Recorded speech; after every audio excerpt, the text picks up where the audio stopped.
আসসালামু আলাইকুম গাইস, সবাই কেমন আছেন? আমি ভালো আছি আলহামদুলিল্লাহ। আশা করি আপনাদেরকেও আল্লাহ সুবহানাহু ওয়া তাআলা অনেক ভালো রেখেছে।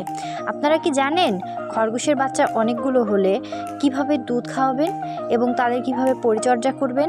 আমার এখানে এই খরগোশটির বাচ্চা হয়েছে 7টি। তার মধ্যে এই 3টি বাচ্চা মনে হচ্ছিল যে খুবই দুর্বল, এরা একটু দুধ কম পাচ্ছিল, তাই তাদেরকে এভাবে ধরে দুধ খাওয়াচ্ছিলাম। এই পদ্ধতিটি আপনারাও অবলম্বন করতে পারেন। পিছনের 2 পা একটু শক্ত করে ধরবেন এবং সামনের যে 2টি পা আছে তাকেও একটু শক্ত করে ধরবেন, এবং এই ক্ষেত্রে আপনাকে অবশ্যই দুজনের সহায়তা নিতে হবে। যেমন আমি আমার ছোট ভাইকে বলেছিলাম যে সুন্দর করে একটু ধরো, এবং আমি বাচ্চাগুলোকে এভাবে খাওয়াচ্ছিলাম। তো যেটা হচ্ছে বিষয়, এখানে খরগোশের বাচ্চাগুলো পরিপূর্ণ দুধ খাচ্ছে কি খাচ্ছে না সেটা একটি দেখার বিষয়। খরগোশের বেশিরভাগ বাচ্চাই মারা যায় অপুষ্টিজনিত কারণে এবং দুধের ঘাটতির কারণে।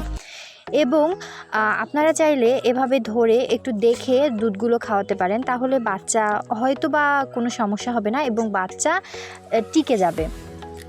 তো খরগোশের বাচ্চা এবং মায়ের পরিচর্যার একটি বিশেষ ভূমিকা রাখছিল, আমিও রাখছিলাম, দেখছিলাম। এই যে আমার এখানে 4টা বাচ্চা রয়েছে, আমি এই যে আপনাদেরকে একটু দেখানোর চেষ্টা করতেছি।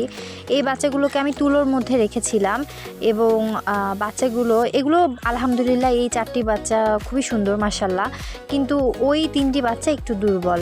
সো দেখেন কি আমার বাচ্চাগুলো কি সুন্দর, সুস্থ, সবল এবং ভালো। তো খরগোশের বাচ্চা এবং খরগোশ দুটোই আলহামদুলিল্লাহ ভালো আছে। আমার একটু সন্দেহের কারণে তাদেরকে এভাবে একটু ধরে দুধ খাওয়ানোর চেষ্টা। তো আপনারা এইভাবে চেষ্টা করে দেখতে পারেন, খারাপ হবে না, আপনারা দেখবেন। এবং এই যে বাচ্চাগুলো কত সুন্দর খাচ্ছে দেখেন, এবং খরগোশের বাচ্চাকে কষ্ট করতে হয় না কোনো, জাস্ট একটু দুধের বাটে লাগাই দিবেন, ওরা নিজে থেকেই খাবে এবং খুবই সুন্দর করে খাবে। এই যে দেখেন বাচ্চাগুলো কত সুন্দর করতেছে, খাচ্ছে।